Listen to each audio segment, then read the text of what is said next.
Imagine the difference between the crumpled up clothes in the dirty laundry hamper and the clean clothes neatly folded in the dresser drawers. It takes a lot less effort to let the clothes pile up in the dirty laundry hamper than it does to neatly fold them and put them away in their proper place. This is an example of the concept of entropy, which is the natural tendency for a system to become more disordered. Entropy is a thermodynamics concept that deals with the disorder and randomness of molecules. Another example of an increase in entropy is putting an ice cube into a hot drink. Heat flows from the warmer liquid to the ice cube and melts the ice. Even though very little heat was added to the system, ice does contain some heat, the entropy of the system increased because solid water, ice, has a structured arrangement of its molecules. When it melts, the structure is gone, and the molecules are randomly arranged, making the system more disordered.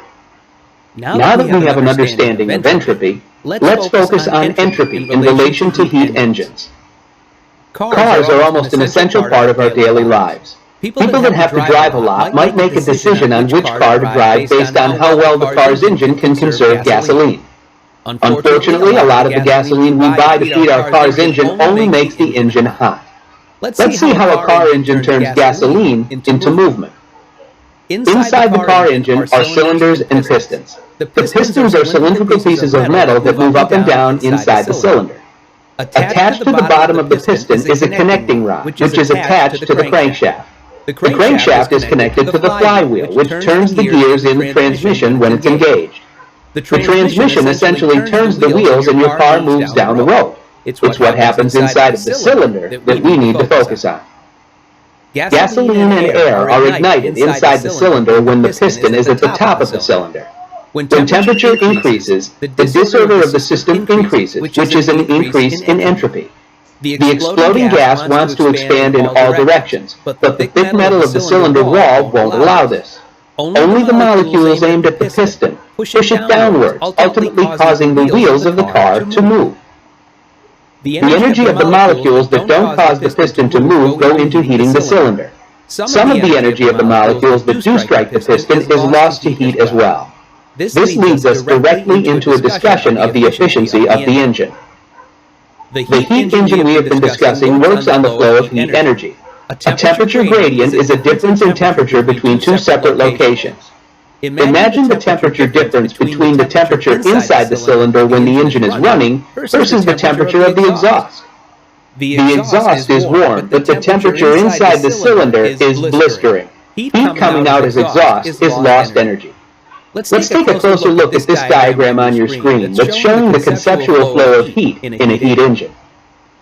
We can calculate the efficiency of a heat engine using the heat provided by the burning fuel and the heat put out through the exhaust.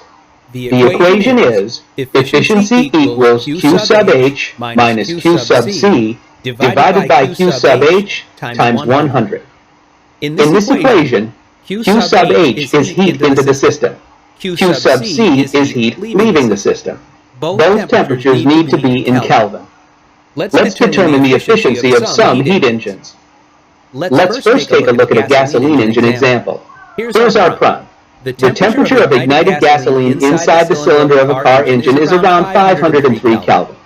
The exhaust temperature of the engine is 298 Kelvin. What is the engine's efficiency? Here's our solution. Q sub H equals 503 Kelvin. Q sub C equals 298 Kelvin. Therefore, using our efficiency equation we just learned, the efficiency equals 503K minus 298K divided by 503K, all multiplied by 100, which equals approximately 41%. It's important to note that this is the theoretical efficiency of the gasoline engine. We have ignored other inefficiencies that reduce the overall efficiency significantly. Now let's take a look at an example involving a steam engine. Steam engines work by burning fuel to boil water. The steam is then used to move pistons. Here's our prompt. A steam engine has an internal temperature of 373 kelvins. The exhaust temperature is 298 kelvins. What is the engine's efficiency? Now here's our solution. Q sub H equals 373K. Q sub C equals 298K. Like before, let's use the efficiency formula. In this case, efficiency equals 373K minus 298K divided by 373K, all multiplied by 100, which equals approximately 20%. Again, this is a theoretical value. The actual efficiency is much less. Let's review what we've learned. Entropy is part of the second law of thermodynamics. It's defined as the tendency of a system to become more disordered and random. Heat engines work on the concept of a temperature gradient, which is a difference in temperature between two separate locations. Fuel is burned, which generates heat. The heat causes the gas to expand and is used to do work by moving a piston. The exhaust contains heat that was not used to do work. When gas particles are heated, they want to expand. Not all of the gas particles strike the piston. Some hit the walls of the cylinder, which only increases the temperature of the cylinder.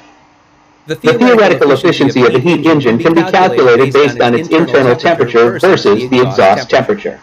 Efficiency equals Q sub H minus Q sub C divided by Q sub H times 100.